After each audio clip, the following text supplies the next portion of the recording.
She sat alone at a corner table on Christmas Eve, a nearly untouched plate of food, an empty chair across from her, and a glass of wine she kept forgetting to drink. She'd been sitting there for 2 hours. Then the door opened.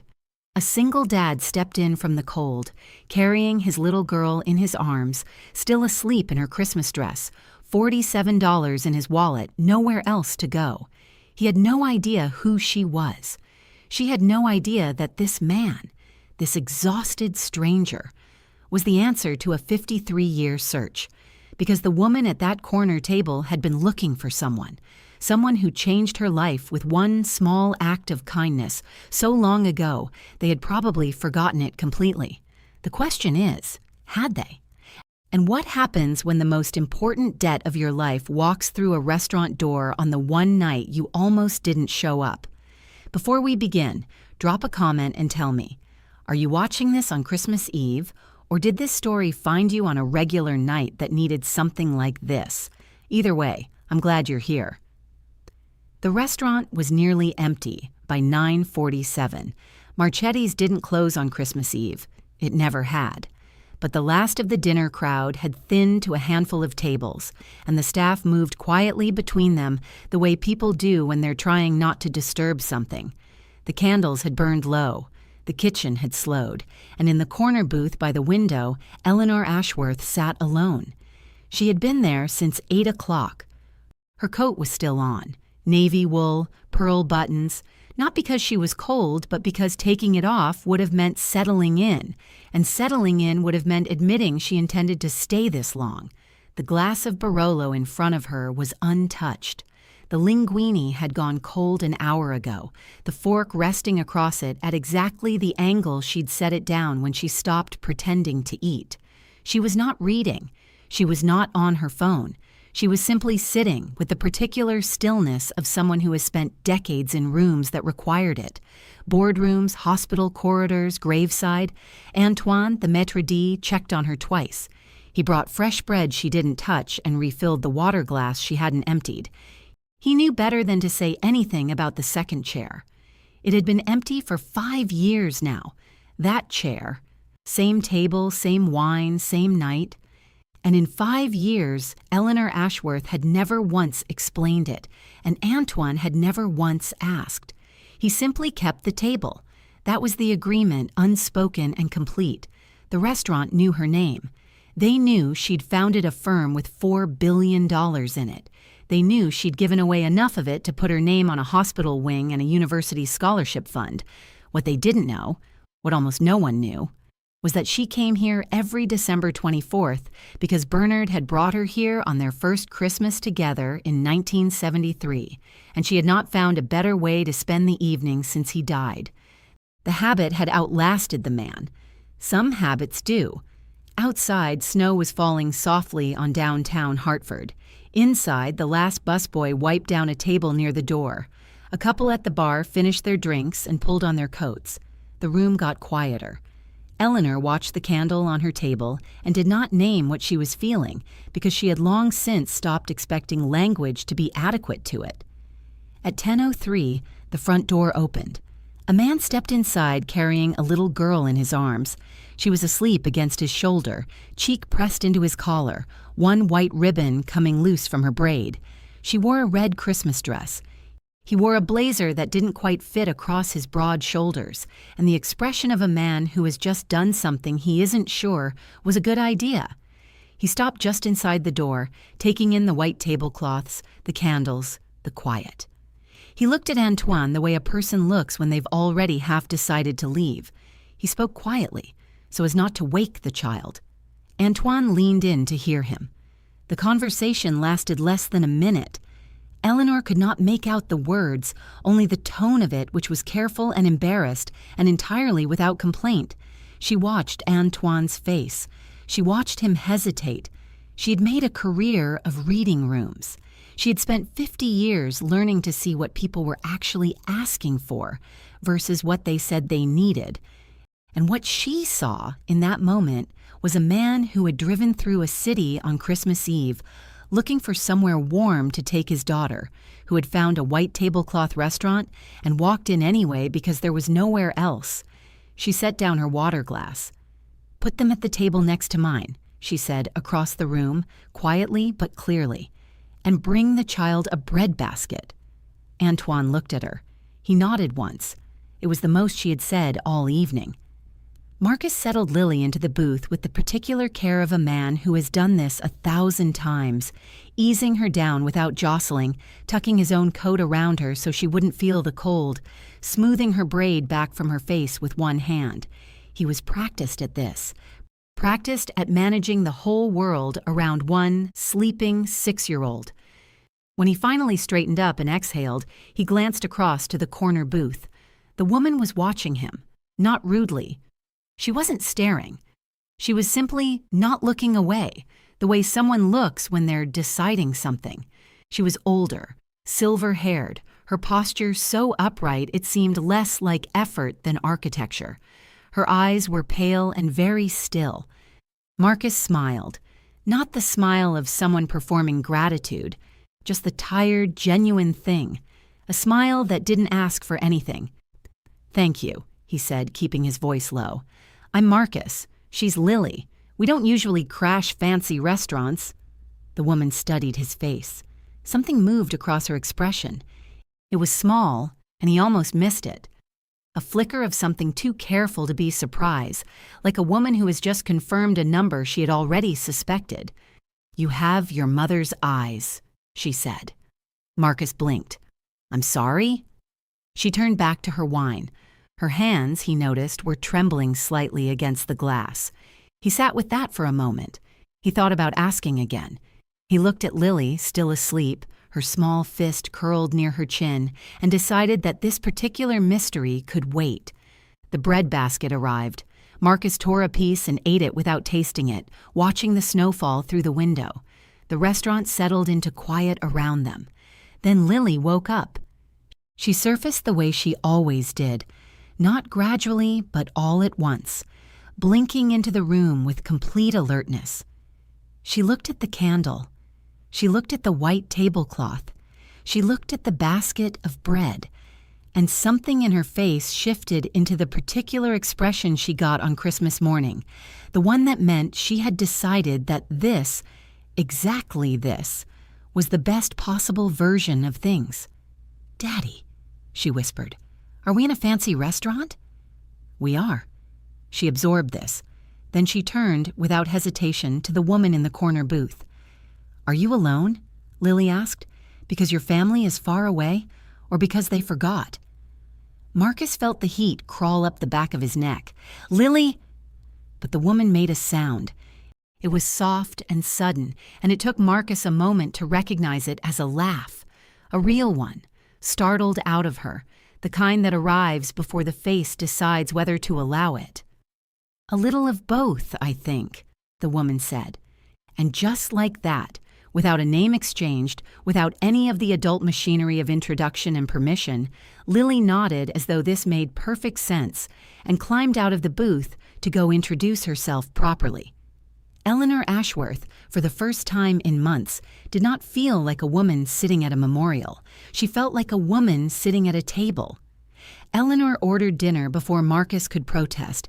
He said something quiet about the menu, about the prices, a careful and dignified attempt to manage the situation. She spoke over it without unkindness.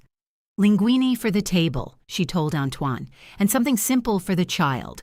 Whatever the kitchen recommends." She did not look at the menu. Antoine nodded and disappeared.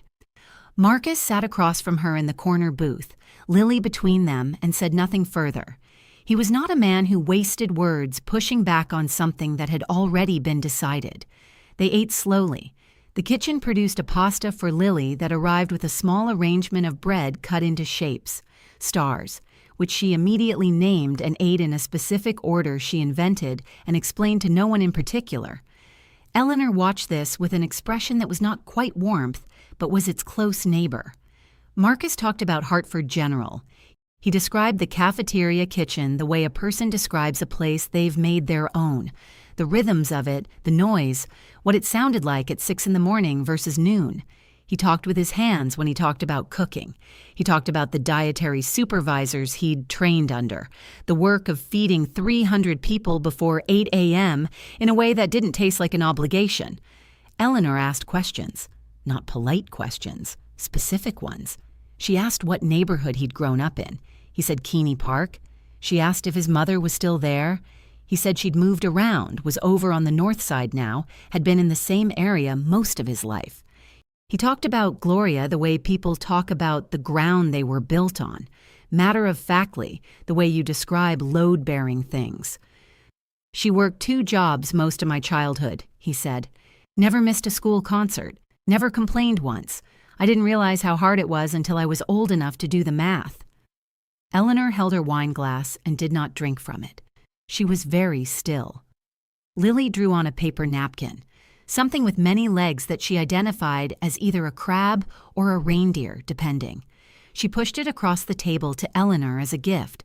Eleanor examined it seriously and said it was excellent, which Lily accepted as her due.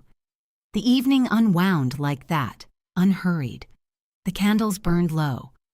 The kitchen closed and the sounds of it fell away, leaving only the soft music coming from somewhere near the bar and the snow still falling outside, the streetlights making it orange against the dark.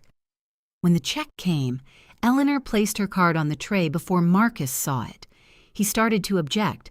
She looked at him with the particular expression she'd spent 50 years deploying in boardrooms. Not unkind, not negotiable. He nodded once. He said thank you the way a man says it when he means it. They didn't exchange numbers. There was no arrangement made, no follow-up suggested. Marcus carried a half-asleep Lily out into the cold, his coat back around her, and paused at the door to turn and lift one hand in a small goodbye. Eleanor lifted her hand in return. Then the door closed and she was alone again. She sat for a long moment.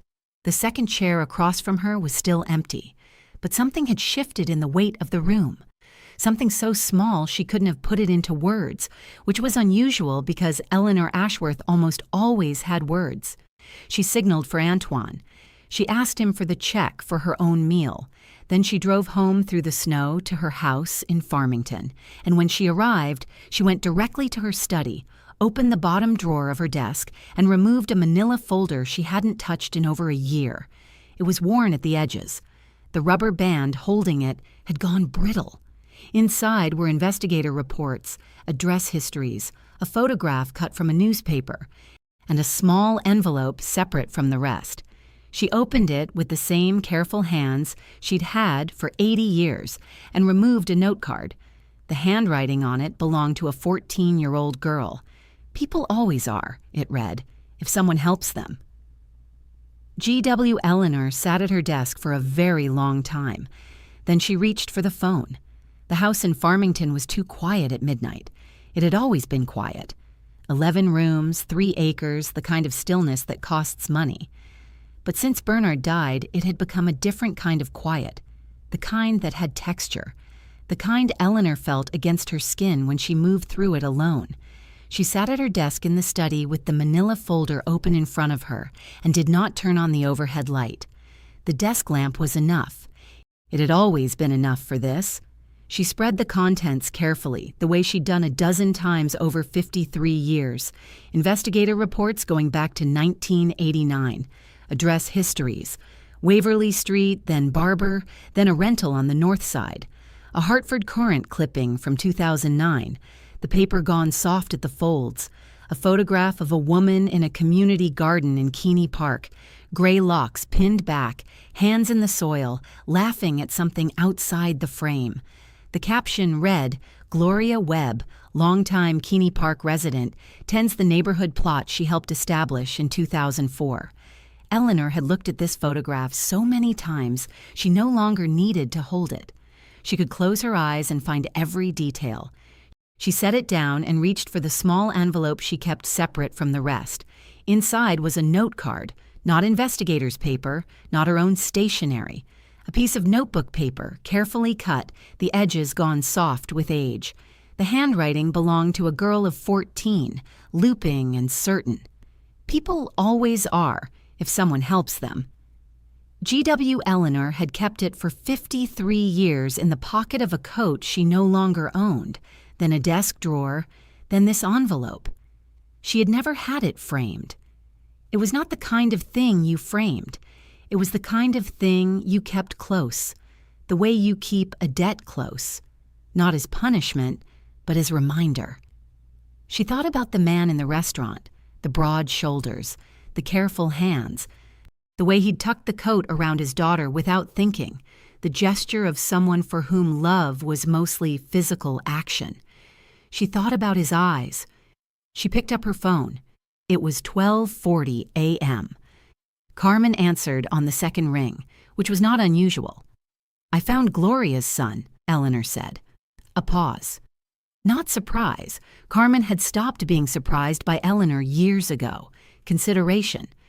"How certain are you?" "Certain enough. I'll start pulling records in the morning." "Tonight," Eleanor said. "What you can access tonight." She paused. "Don't do anything yet. I need to be certain. But pull everything current on Marcus Webb. He works at Hartford General, the cafeteria." She looked at the note card. "And Carmen, be thorough." She set the phone down. Outside, snow was still falling. She could hear it the way you can only hear snow, not as a sound exactly, but as the absence of other sounds. She did not sleep that night. She sat at her desk with 53 years of searching spread out in front of her and waited for morning with the patience of a woman who had learned, a very long time ago, how to wait. The voicemail arrived at 4:18 p.m. on December 27th. Marcus was putting groceries away. Milk, bread, a box of the cereal Lily liked, the kind with the colored pieces she sorted before eating. When his phone buzzed on the counter, he didn't recognize the number. He finished with the cereal, washed his hands, and pressed play. The voice was flat, professional in the way of someone who has said the same words many times and stopped hearing them. "Mr. Webb, this is Dennis Kirby. I'm calling to inform you that, as of this morning, eviction proceedings have been filed with Hartford Housing Court for Unit 3C at 212 Albemarle Street. The court date is January 8th. You are welcome to contact the court directly regarding next steps." That was it. No inflection, no room for response. The message ended like a door being closed. Marcus set the phone down on the counter and looked at it for a moment.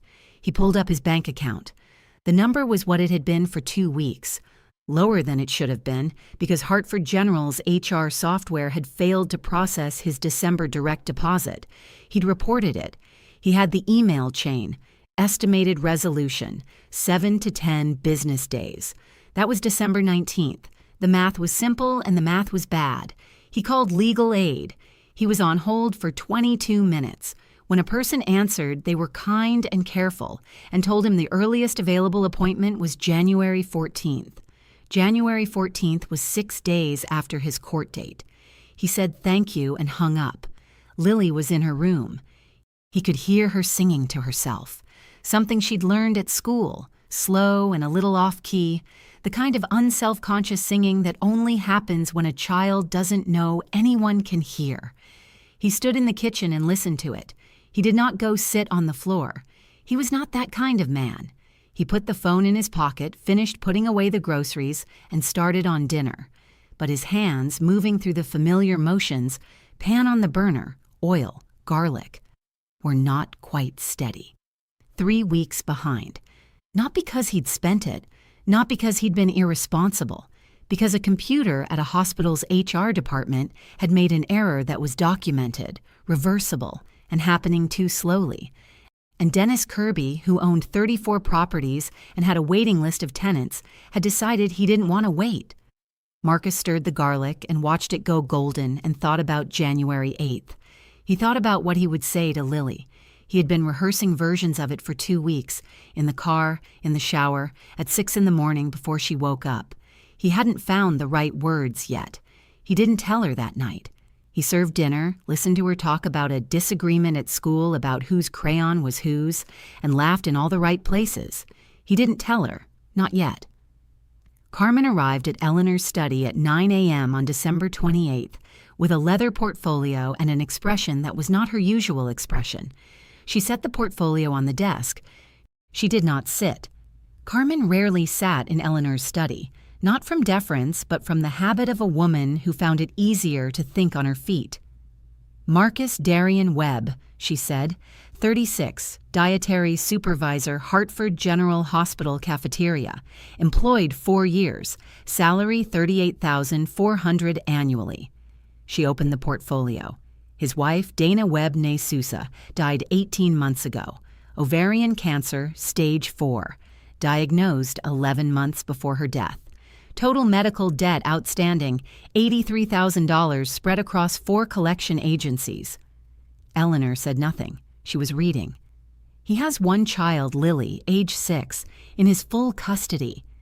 He's been managing the debt on a payment plan that takes roughly $400 a month, approximately 12% of his take-home pay, leaving him with almost no margin.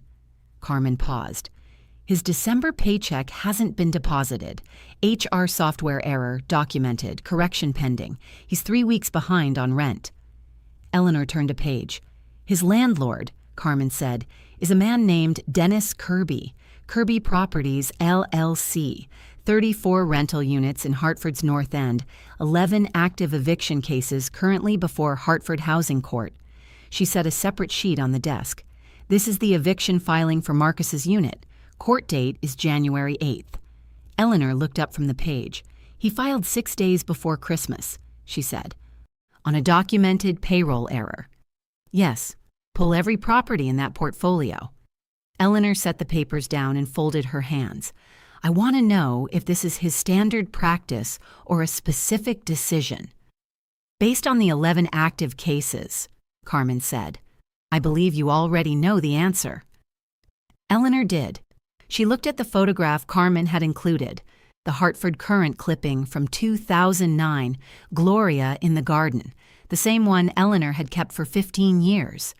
And then, at the employment record, the debt number, the eviction filing. She thought about a man who carried his sleeping daughter through a door he wasn't sure he should walk through. She thought about a girl who crossed a street when she didn't have to. Get me Robert on a conference call, Eleanor said. Robert was her attorney, and David, her CFO. Not sequentially, together. Carmen picked up her portfolio. Now? Now. Carmen moved toward the door, then stopped. This was unusual. Carmen almost never stopped. Eleanor, she said, the abandonment addendum in the filing, it's pre-drafted. She said it quietly, the way you say something you want someone to hear but don't want to have to repeat. He keeps it ready. It's not a response to Marcus specifically. It's a template. The room was very quiet. Then we'll address it comprehensively, Eleanor said. She reached for her phone. She had some calls to make. The number on the screen was 0. Marcus stared at it for a moment, the way you stare at something that doesn't make sense yet. Like your brain is running the numbers again, certain there must have been a mistake in the reading. He pressed refresh. The balance didn't change. $0.00. Account frozen by court order.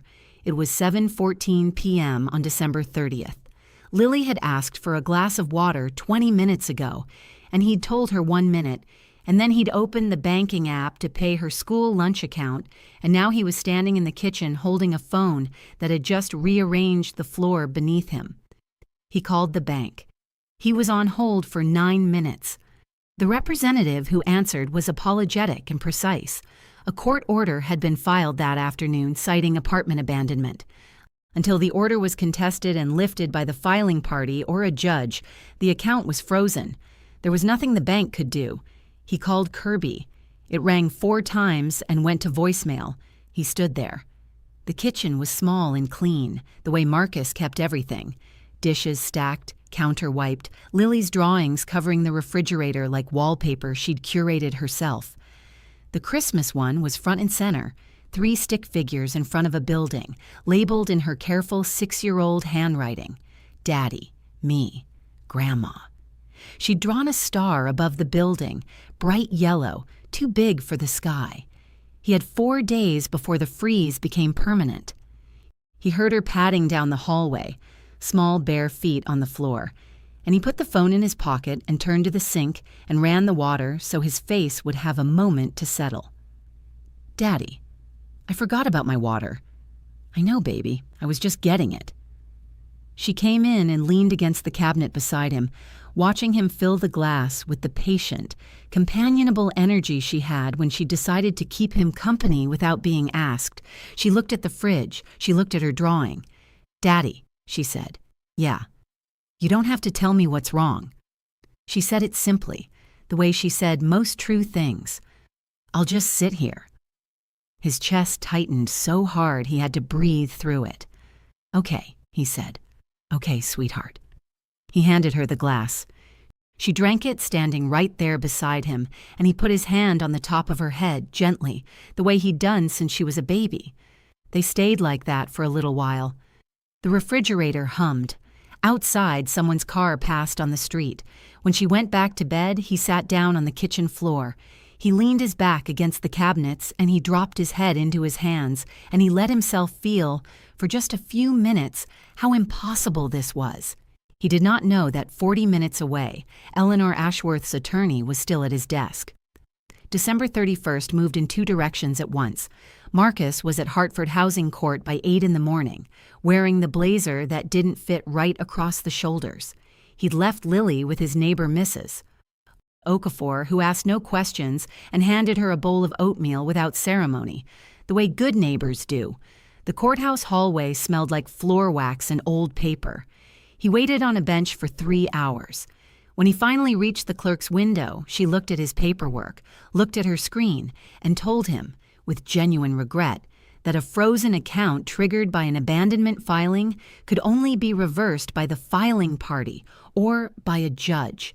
And no judges were available until January 6th. January 6th, 2 days before his eviction date. He thanked her. He meant it. She hadn't done anything wrong. He walked back through the courthouse lobby, through the heavy doors, out into the cold air of the last day of the year, and got in his car. He sat there for a moment. Through the windshield, downtown Hartford looked gray and ordinary. People moved past on the sidewalk. A woman with a stroller, 2 men in construction vests, a kid on a bike too small for him. He drove home a different way than usual. He wasn't sure why until he found himself slowing down in front of Marchetti's. The restaurant was closed on New Year's Eve morning. The windows were dark except for a small light somewhere in the back. He didn't stop.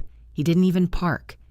He just slowed, looked at the corner booth window for a moment, and drove on. He didn't know why he looked. He didn't know the woman's name.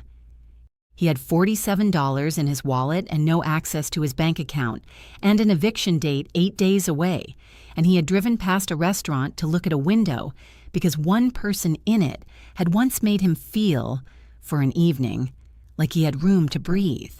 He drove home. What Marcus Webb did not know, could not have known, was that 40 minutes north, in Farmington, Eleanor's attorney Robert Chen had filed a formal complaint with the Connecticut Department of Banking at 9 that morning. The complaint documented Dennis Kirby's pattern of fraudulent abandonment filings across 11 active cases, with supporting documentation going back 3 years. By noon, the Department of Banking had opened a preliminary inquiry. And under Connecticut statute, a preliminary banking inquiry automatically stayed all eviction proceedings tied to the portfolio under review, every one of them, including Marcus's, effective immediately. He came home to find another notice taped to his door. He peeled it off, jaw tight, and didn't open it until he was inside. He read it twice, looking for the thing that was going to be worse. He didn't understand what it said. The call came on January 2nd at 10 past 11 in the morning. Marcus almost didn't answer. The number was Hartford General's main line, and he was still technically on sick leave, and he wasn't sure he was ready to explain anything to anyone at work yet. But he answered. It was the hospital's community relations director, a woman named Sandra Vega he'd spoken to once at a staff event. She was friendly and a little formal, the way people are when they're delivering something they've been asked to deliver carefully. An Ashworth Capital representative, she explained, was exploring a partnership with Hartford General around staff wellness and housing stability. They'd specifically requested to speak with someone from the frontline staff. someone who understood the real challenges employees faced. Marcus had been recommended, January 4th, 10 a.m., third floor conference room. He said yes before he'd finished thinking about it. 52,000 hours of keeping his head down and doing the work had not trained him to say no to an opportunity, whatever it was. He'd figure out what it actually was when he got there. He told Lily he had a work thing. He dropped her at the transitional shelter where Gloria had been given a room. His mother opened the door with the particular expression she wore when she was trying not to look worried, which meant she was very worried, which meant Lily immediately told her everything would be fine in a tone that brooked no disagreement. The hospital lobby was warm and smelled of coffee and antiseptic, the way it always did. The receptionist sent him to the third floor. The corridor was quiet, the kind that meant administrative offices rather than patient wards. His shoes, clean, worn at the heel, were too loud on the tile. The conference room door was half open. He knocked and pushed it the rest of the way. Eleanor Ashworth was already seated at the far end of the table. She was in gray today instead of navy, but the posture was the same. The stillness was the same. She looked at him, the way she'd looked at him in the restaurant. Not unkind, not warming, just the particular quality of complete attention that this woman seemed to carry as standard equipment. Marcus stopped in the doorway. He was a man who read rooms. He had done it his whole life. Kitchens, classrooms, hospital corridors. He had learned early that rooms usually told you what you were walking into, if you looked. He looked. He sat down slowly. Across the table, Eleanor's hands were folded. In front of her, centered precisely, sat a single manila folder. "I feel like I'm missing something about this meeting," he said carefully. Eleanor held his gaze. "You are," she said, "but only because I didn't know how to begin." She placed one hand on the folder. She did not open it yet. "I'd like to tell you a story," she said, "about a night in December, a very long time ago." Marcus Webb sat very still, and he listened. Eleanor opened the folder. Inside was a photograph, black and white, the edges soft with age. A young white woman sitting on a snow-dusted stoop, her coat pulled tight, her face turned slightly away from the camera. Waverly Street, Hartford, December 23, 1971. Someone had written the date and address on the back in neat block letters. That was Eleanor's handwriting, added years later when she'd finally had the photo developed from a roll she'd nearly thrown away. Marcus looked at it. He didn't speak. "I was 23, Eleanor said. "I worked as a typist at an insurance firm on Asylum Street. I was walking home 2 nights before Christmas when a man grabbed my purse at the corner of Waverly and Garden. He got my bus money, my mother's gift, everything." She paused. "I sat down on that stoop because I didn't know what else to do. I was too shocked to cry, too cold to move." The conference room was very quiet. "A girl crossed the street," Eleanor said. "She didn't know me. She had no reason to stop. She sat down beside me, gave me $1, her own lunch money, and walked me 3 blocks to the bus stop. We talked for 11 minutes. She reached into the folder and placed the note card on the table between them. She tucked this into my hand before she walked away." Marcus looked at the card. His mother's teenage handwriting, looping certain, the letters slightly uneven, the way handwriting looks before it is fully decided what it wants to be. People always are if someone helps them. G.W. His jaw tightened. He looked up at Eleanor. "I have been looking for her," Eleanor said quietly, "for 53 years." He didn't move. He was the stillest she had ever seen a person be. Eleanor folded her hands and kept her voice level, because that was what this moment required. Not sentiment, not performance. Just the truth, stated plainly, the way a debt is stated when it is finally called in.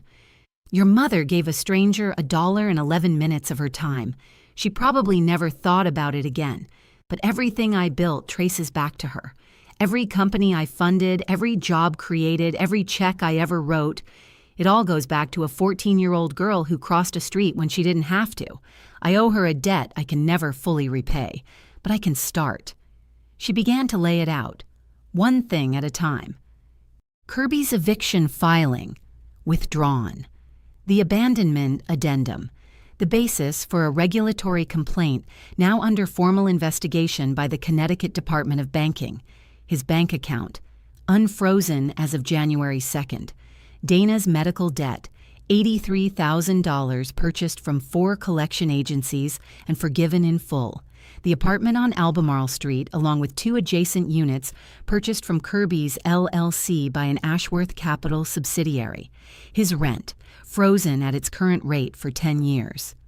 Marcus Webb sat with all of it for a very long time. The clock on the wall moved. Outside the conference room, somewhere down the hall, a phone rang twice and stopped. He didn't look away from the note card. Then he said quietly, "Does my mother know?" Eleanor shook her head. He looked up. Something moved across his face, grief and wonder and something that had not yet found its name. "Will you come with me to see her?" he asked. They drove in Marcus's car. Eleanor did not suggest her own.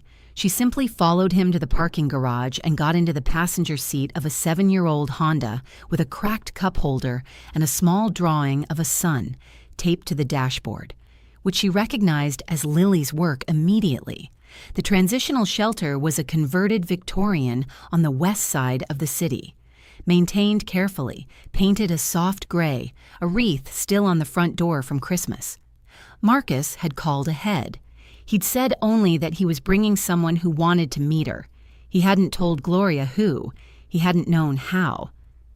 Lily was already there, sitting on a folding chair in Gloria's small room, eating crackers from a sleeve and explaining something at length. She looked up when Marcus opened the door, said, "Daddy," with complete satisfaction, and then looked at Eleanor with the alert, open curiosity of a child who has not yet learned to manage her face. Gloria stood up from the chair by the window. She was small and round-faced, gray locks pinned back, reading glasses pushed up on her head where she'd forgotten them again. She wore her own clothes, pressed, clean, dignified, and looked at the well-dressed white woman in her doorway with the watchful patience of someone who has learned to wait for context before responding. Eleanor stepped inside. "My name is Eleanor Ashworth," she said. "In December of 1971, I was sitting on a stoop on Waverly Street 2 nights before Christmas. I had just been robbed. I was 23 years old and I didn't know what to do." She stopped. Her voice was steady. "You crossed the street. You sat beside me for 11 minutes. You gave me $1, and you walked me to the bus stop, and you told me I was going to be all right." Gloria's expression did not change immediately. She was still processing, still running through 53 years of memory, looking for a stoop, a girl, a winter night. "I don't," she started. "I know you don't remember," Eleanor said. "You helped a great many people. That was simply who you were." She reached into her coat pocket and brought out the note card. She held it out. Gloria took it. She read it. She read it again. Her hand came up slowly and covered her mouth. "I kept it," Eleanor said. "I have kept it for 53 years, and I have been looking for you ever since, because I needed you to know—" She stopped. "Just for a moment. What you did that night built everything I became, everything. I needed you to know that $1.11 changed a life, changed many lives, and I am so sorry it took me this long to find you to say so." Tears ran down Gloria's face. She didn't wipe them. She sat back down in her chair very slowly, still holding the note card, and Eleanor moved forward and took the chair beside her and took her hand. Marcus stood in the doorway with Lily in his arms. She had fallen asleep somehow through all of it, tucked against his shoulder, one white ribbon trailing from her braid, exactly as she had been the night this all began. He watched his mother hold a stranger's hand. Lily stirred, just slightly. She opened her eyes halfway, looked at the 2 women sitting together, and murmured something sleepy and indistinct that might have been, "I think you 2 already knew each other." Then she closed her eyes again, and Marcus Webb, who had carried so much for so long, leaned his back against the doorframe and let his eyes sting and did not try to stop them. January moved fast after that. Gloria was relocated within 2 weeks, a furnished apartment in the West End, second floor, windows facing east so the morning light came in early. Eleanor's charitable trust covered it without fanfare. A home health aide named Bernice arrived 3 mornings a week, a no-nonsense woman from Bridgeport who immediately won Gloria's approval by refusing to treat her like she was fragile. Gloria's medical debt, $12,000 outstanding for her diabetes management, was cleared. Her prescriptions were filled. Her follow-up appointments were scheduled and kept. She called Marcus every evening at 7. He answered every time. Marcus returned to Hartford General in the second week of January with his bank account restored and his eviction case formally dismissed. His December paycheck had finally cleared, plus a correction payment from HR. He stood in the cafeteria kitchen on his first morning back and breathed in the smell of it, steam and coffee and industrial cleaner, and felt something loosen in his chest that had been wound tight for weeks. In February, Eleanor made a public announcement. The Gloria Webb Kindness Initiative, a $15 million fund administered through Hartford General's Social Work Department, would provide emergency housing stabilization grants to single-parent families in Hartford facing predatory eviction. It would serve 200 families in its first year. Its founding document carried one line as its epigraph, reproduced exactly as a 14-year-old girl had written it in 1971. People always are if someone helps them. Marcus was hired as the program's first community liaison at $72,000 a year. He started the following Monday. He wore the blazer that didn't fit right across the shoulders. He was going to need a new one. Eleanor's son Richard called on a Tuesday afternoon to raise his objection. He used words like capital allocation and fiduciary optics. He spoke for 4 minutes. Eleanor listened to all of it. Then she said, "You may raise the objection again when you have spent 53 years earning it." She hung up. The press coverage of the Kirby case produced something no one had entirely predicted.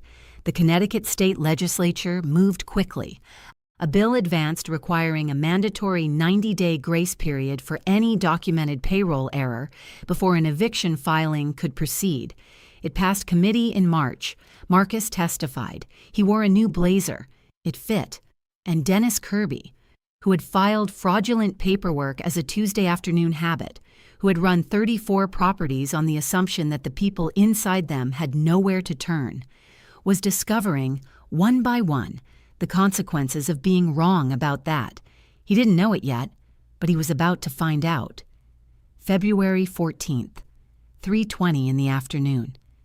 Dennis Kirby sat in his car in the parking lot of his largest building, 24 units, North End, Hartford, the crown of his portfolio, and stared at his phone.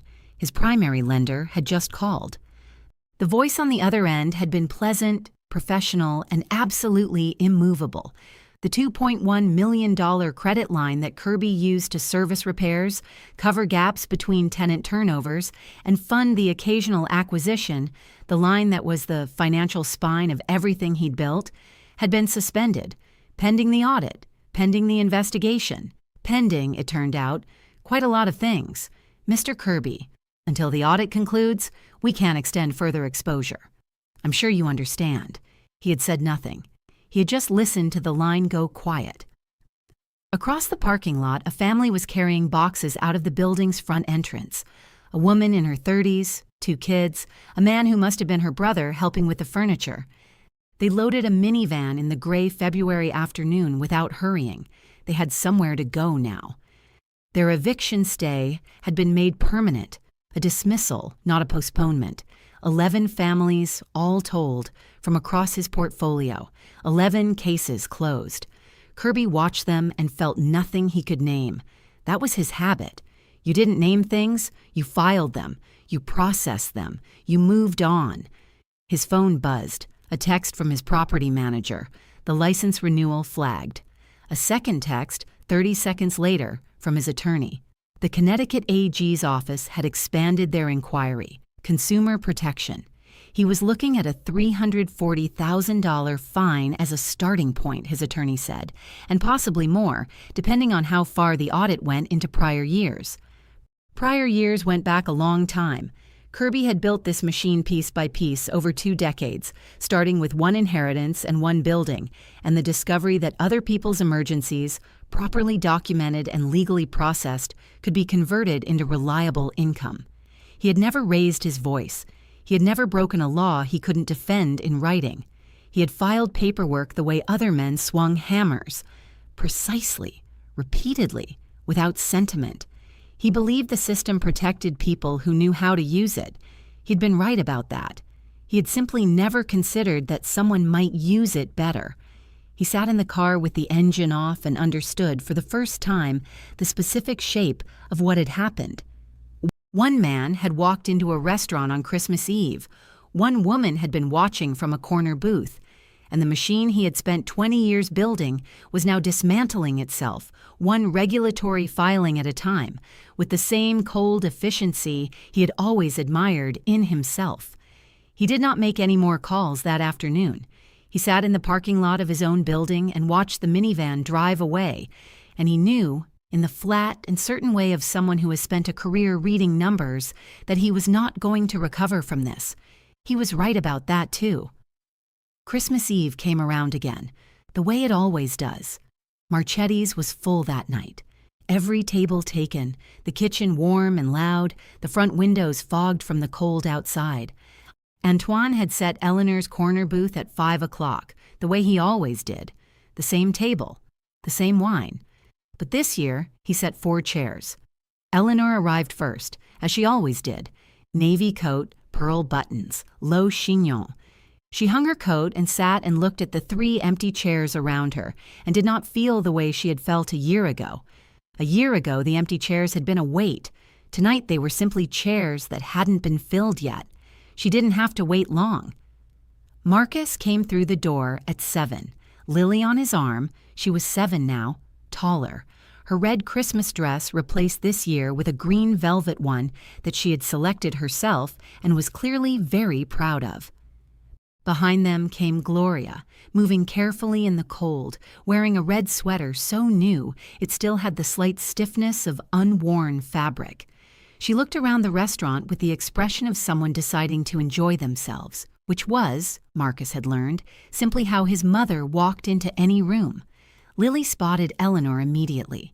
She crossed the restaurant at a speed that made Marcus say her name as a gentle warning, and arrived at the corner booth slightly breathless, holding something out in both hands. It was an ornament. Handmade, cardboard, glitter, a piece of ribbon that had been glued and then re-glued when the first attempt failed. It was shaped, approximately, like a star. The glitter was predominantly on the front but had made significant progress toward the back. The ribbon hung at a slight angle. Lily had written on it in red marker, in her careful, uneven handwriting, "For Eleanor." From Lily. "I made it at school," Lily said. "My teacher said it was very creative." Eleanor took it with both hands.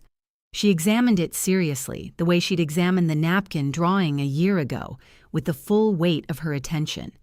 Then she reached over and clipped it directly to the strap of her handbag, where it hung, lopsided and glittering, next to a bag that had cost more than most people's car payments. "It's excellent," she said. Lily beamed and climbed into the booth beside her. Marcus helped Gloria with her coat. They settled in, all 4 of them, and Antoine brought the wine, 1 glass for Eleanor and 3 more for the table, and bread for everyone, and the particular settled warmth of a restaurant on its biggest night when the people at the table have decided they are exactly where they should be. Gloria and Eleanor talked quietly across the table, the way people talk when they are still learning each other and finding, to their mutual surprise, that there is more to learn than they expected. Marcus watched Lily explain to Antoine at considerable length why Christmas Eve was the best night of the entire year. Antoine listened with the gravity of a man receiving important information. At some point during the meal, Antoine caught Eleanor's eye from across the room. He smiled. Not the careful, professional smile of a maitre d' managing a situation. The other kind. The kind that meant he had been watching this table for 5 years, and he finally understood what he'd been watching. Eleanor looked at him, and she nodded. The booth was not a memorial tonight. It was a table. 4 chairs, 4 glasses, bread in the basket, candles burning low. The same corner, the same wine, the same restaurant on the same December night. And everything else different. Everything. 53 years. $1, 11 minutes on a cold Hartford street. Gloria Webb never asked for anything in return. She simply crossed when she didn't have to.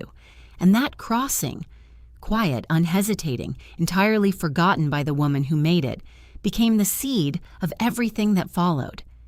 If this story moved you, tell us in the comments about a time a stranger's kindness changed your direction. Subscribe. Because the smallest acts are never truly lost. They're only waiting to be found.